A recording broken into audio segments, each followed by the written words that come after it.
তুমি আমার এতটা ক্ষতি করবা এটা আমি কল্পনাও করতে পারিনি। তুমি প্রথম থেকেই যদি বলতা যে তুমি আমার লাইফে থাকবা না, চলে যাওয়া মাঝপথে আমাকে ছেড়ে দিয়ে, তাহলে আমি আত্মসমর্পণ করতাম অনেক আগেই।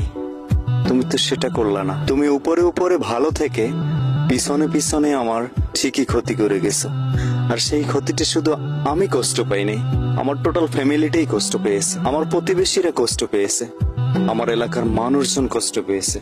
কারণ খারাপ হতে পারি আমি তোমার চোখে, বাট আমার ফ্যামিলির কাছে আমি একটা ভালো মানুষ ছিলাম, আমার প্রতিবেশীর কাছে আমি একটা ভালো মানুষ ছিলাম, আমার এলাকার মানুষের কাছে আমি সত্যি একটা ভালো মানুষ ছিলাম।